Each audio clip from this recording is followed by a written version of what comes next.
Welcome to the Deep Dive. Today we're immersing ourselves in one of the most pivotal and just catastrophic moments in imperial history. We're Yeah. talking about the Purity Rebellion cataclysm. Right. And this isn't just a story about politics failing. It's more like a forensic look at how a massive civilization-changing dream was torn down by fanaticism. Only for that very destruction to be, weaponized by this calculating absolute genius. That's exactly it. We're dissecting a period that's, less than 2 years, from 1334 to 1336 IC. So short. Incredibly short. But in that tiny time frame, you get this explosion of destructive zealotry, the complete betrayal of an entire movement, Yeah. and this calculated self-sacrifice from a man who was just absolutely determined to grab power. So our mission here is to get past the simple timeline of what happened. We want to understand the interiority, the motivations, the desperate choices, the internal conflicts that were driving these key figures. Emperor Chudas, the fanatic Emperor Voll, and of course the central kind of chilling figure in all of this, Malachai. And we're charting this whole disaster using some amazing and often conflicting sources. We've got the political commentary from Kadiro, who actually lived through it, Right, he was a high-ranking official. His perspective is scathing. to say the least. Then there's the more clinical chronicling of Garibaldi, the moral laments of Victorio, the people's poet. And I think most critically, we have Malachai's own private notes, his own rationalizations for what he did. It's a deep dive into what it costs to try and become more than human. We need to look at how a movement that was supposedly all about purity became, the most efficient way to achieve ultimate corruption. It's a story about power, about philosophy, and about this devastating piece of technology. The sources describe it as something just horrifyingly alive. Writhing, like a pit of copper snakes. Yeah, chilling stuff. Okay, so let's set the stage. Let's start with the grand, almost unbelievable ambition that came right before the disaster. First, we really have to understand what was at stake. What was lost? The empire under Chidas. It was on the verge of what a lot of people thought was going to be a true golden age. The ambition was just dizzying. It really was. Kadiro, whose notes from that time are just invaluable, he was there. He saw it. And his praise for Chidas is almost breathless. He says, flat out, that Chidas was shaping up to be the greatest leader since Viruso. And that's not a small comparison. Yeah. Caruso is the founder. He's the gold standard. Exactly. So for Kadiro to say that, it tells you that Chidas wasn't just managing the empire. He was fundamentally trying to redefine it. He was trying to put himself up there with the true architects of civilization. And his vision was defined by one concept: the gemling thaumaturgy. This wasn't just, using magic for convenience. This was about achieving a kind of technological eternity. Right. It was a singular, almost religious goal to use the power of these ancient gems to completely transcend human mortality. The stated aim was, and this is a direct quote, to raise mankind up from the fragile muck of flesh and blood. So he saw the human body itself as the problem. He saw it as the ultimate constraint: vulnerability, mortality. Chidas believed that was holding humanity back. So by weaving thaumaturgy, the power to literally transform reality into the fabric of the state, he thought he was creating a perfect, eternal society. It sounds deeply philosophical. It was, but it was also practical. It was driven by the immense wealth that the gems themselves were generating. Yeah, let's not forget the economic model here. Yeah. Kadiro really emphasizes this. This wasn't just some magical experiment happening in a tower. It was an economic engine. He talks about the immense wealth that would flow through the empire's capitalist capillaries. That phrase implies that this power wasn't just for the rich and powerful. It was integrated into the entire financial system. It made the empire uniquely prosperous. So the promise wasn't just, hey, a few of us get to live forever. It was stability and superiority for the entire state.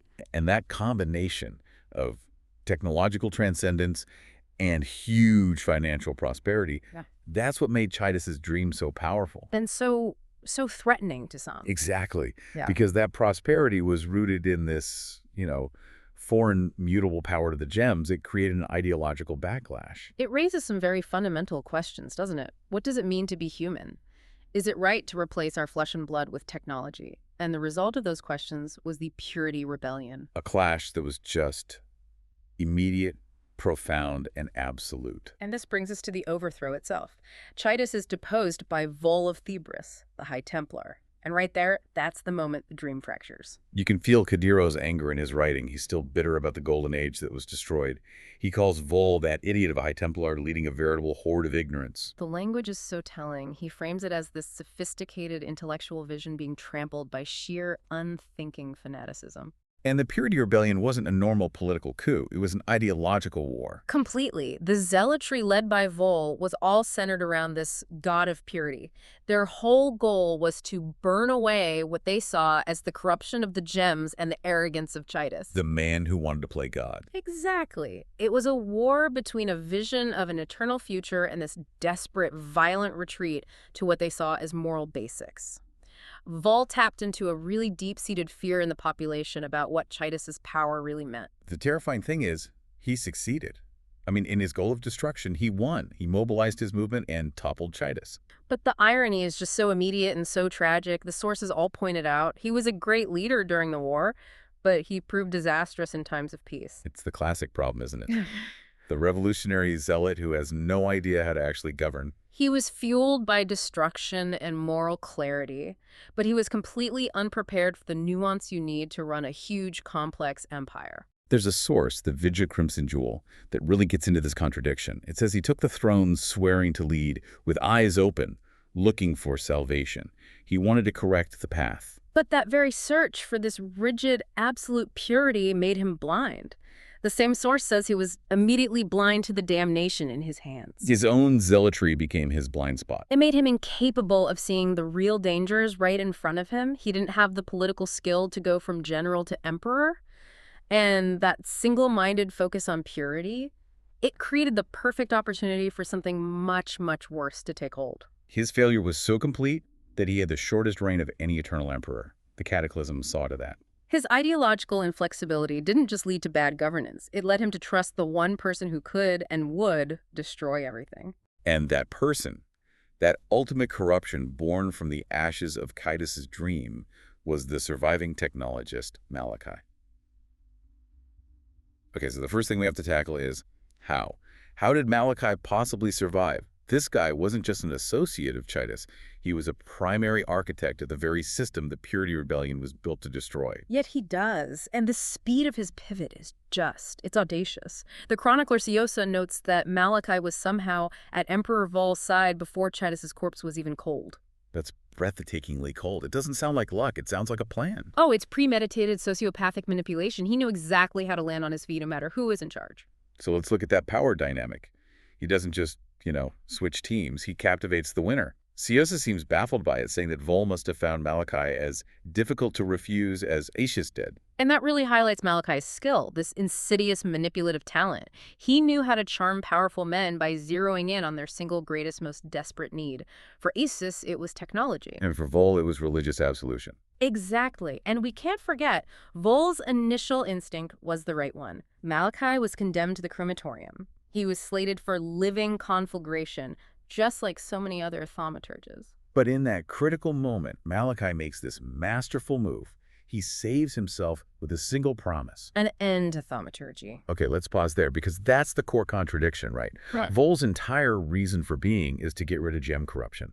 So why on earth would he trust a master gem architect to build the tool to do it? It feels completely illogical. And that's precisely where Voll's zealotry became his weakness. He was desperate. He'd won the war, but the threat of thaumaturgy was still there, embedded deep in the empire's infrastructure. It felt entrenched, mysterious. He needed more than just a political win. He needed metaphysical closure. Yes.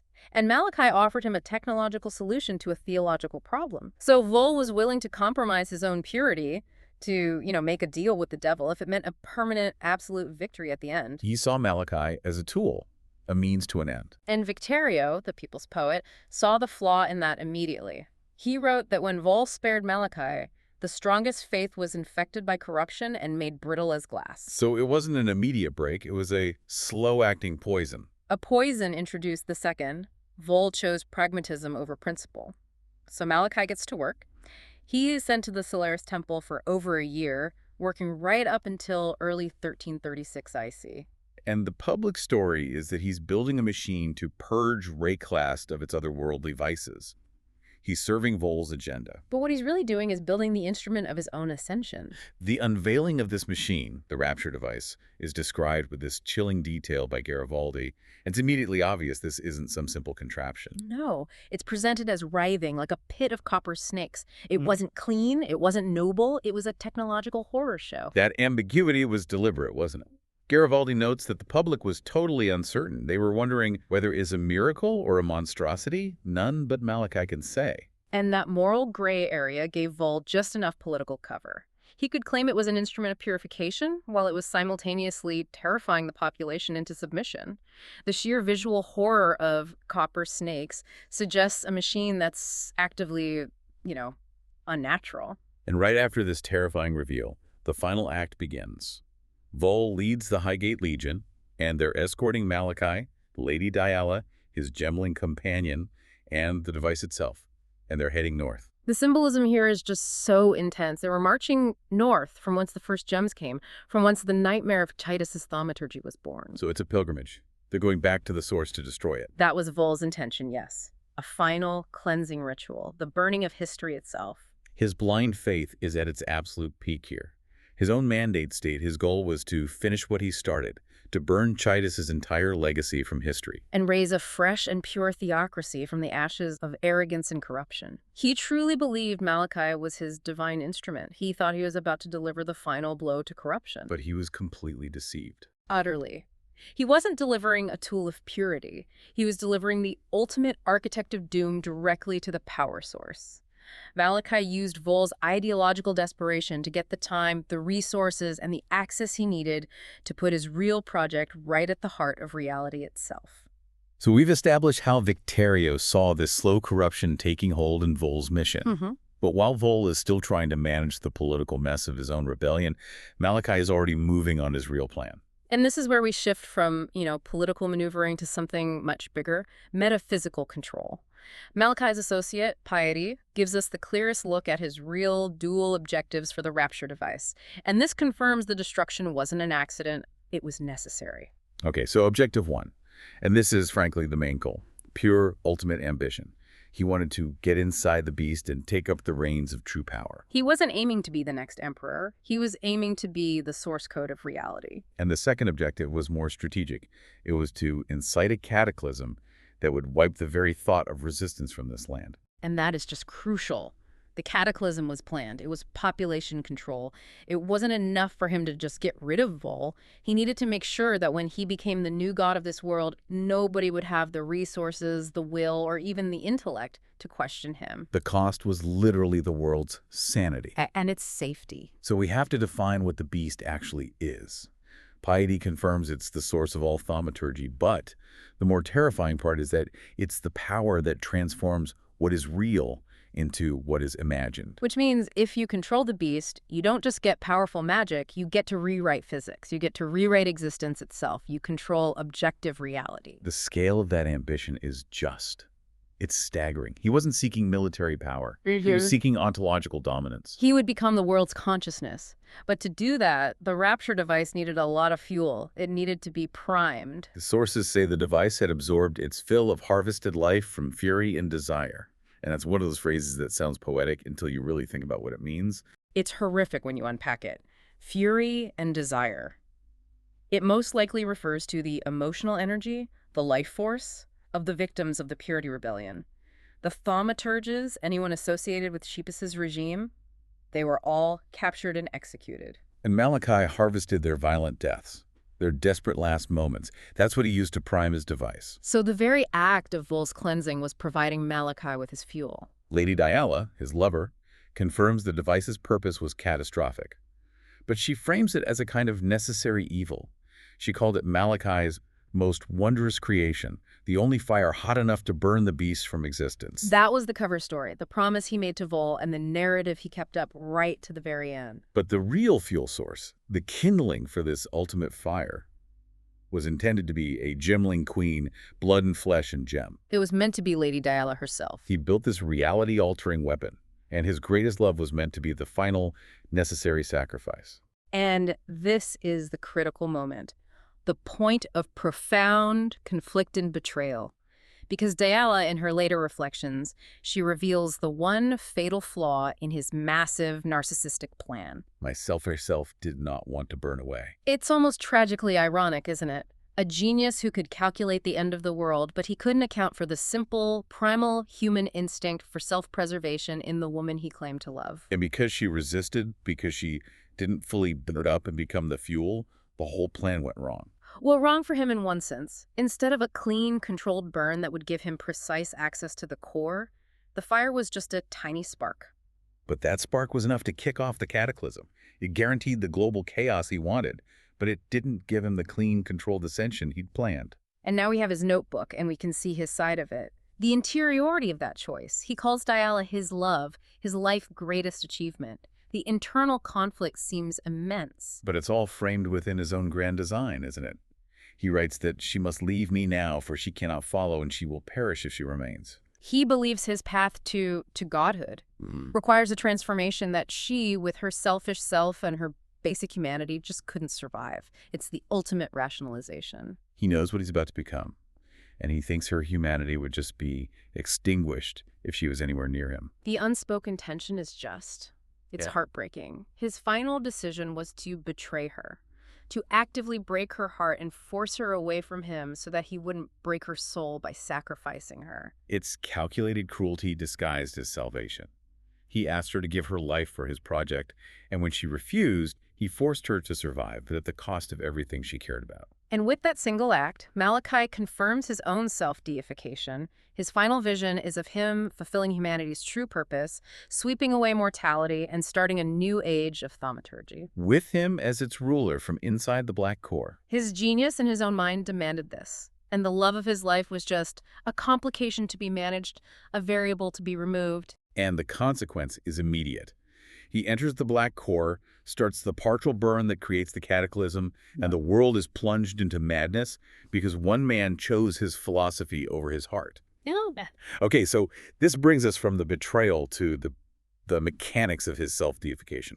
Malachai didn't just walk into the black core and flip a switch. He had to fundamentally remake himself. He had to discard the very things that made him human. He had to shed mortality.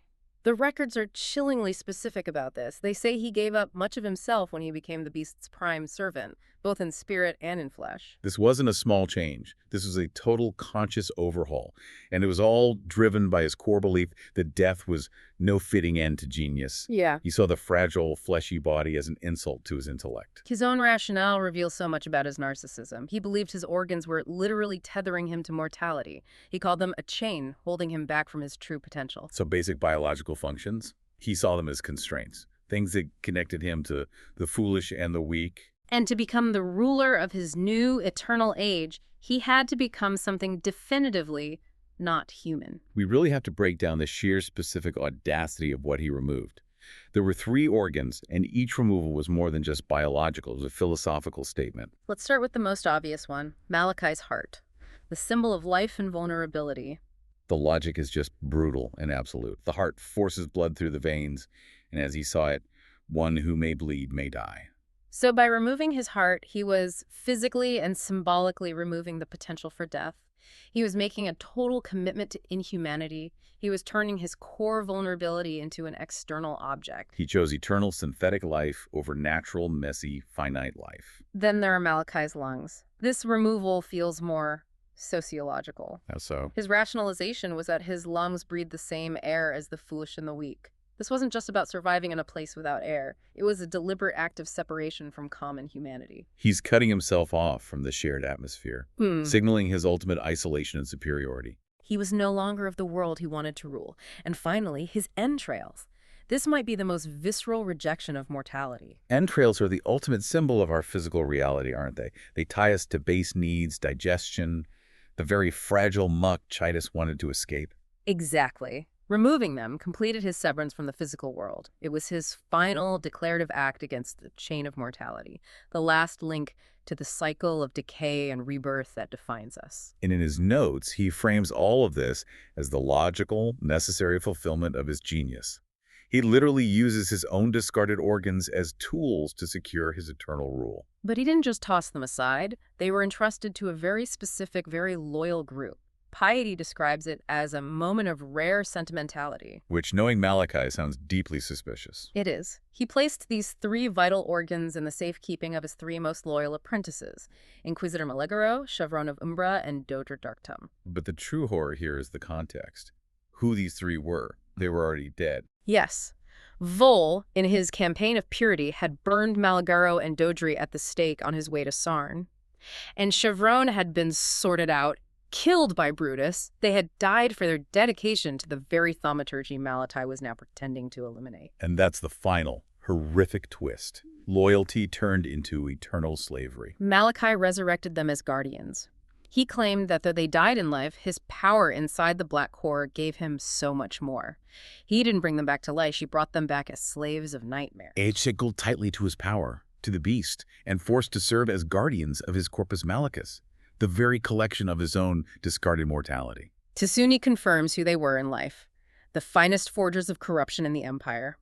In his twisted sentimentality, Malachai ensured their loyalty became eternal servitude. They were his friends, his students. And now they're tasked with protecting the very chains of mortality he rejected. They traded a mortal death for a profoundly shackled, immortal nightmare. They became living monuments to Malachai's total victory over human weakness, including the so-called weaknesses of loyalty and love. So here's the profound realization as we wrap this up. The Purity Rebellion, which was driven by this absolute desperate need for cleansing, it achieved nothing. Nothing except creating the perfect environment for absolute evil to take root. Voll was just a crowbar that Malachai used to pry open reality. If we connect this to the bigger picture, the immediate tangible consequence of Malachai getting into the Black Core is the total collapse of objective reality. Piety's warnings come true. The entire world is now at the mercy of one man's vision. Because the beast transforms what is real into what is imagined, the laws of existence are now flexible. They're governed by the internal logic of Malachai. The Chitus era was about using technology to elevate humanity. The Voll era was about destroying that arrogance. But the Malachai cataclysm, it's about one man imposing his narcissistic ego onto the fundamental laws of existence. He achieved exactly what he set out to do. He secured eternal control. But before we follow him deeper into that nightmare he created, it raises a really important question. What happens to a world when its reality is governed by the ambition of a single man whose actions were all born from this profound internal conflict? He's a man who had to betray his greatest love, Diala, and his closest friends to get what he wanted. So the reality he rules is fundamentally corrupted, not just by power, but by that central act of betrayal. For you, our listener, this whole chronicle has been a deep dive into the mechanics of absolute control, achieved through manipulation, radical self-sacrifice, and a cold calculation of the human cost.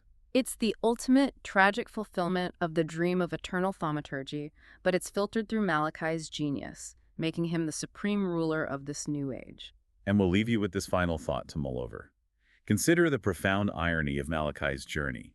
He gained his reality-shaping power by promising Voll an end to thaumaturgy, only to become its living, conscious source. He chose, in his own warped logic, to break Diala's heart to save her soul, which ensured she became the one surviving fragment of his former humanity. So what residual echo of that failed, conflicted love for Diala, the one person whose selfish self survived his scheme, might still linger and influence the very fabric of the nightmare reality he now dictates?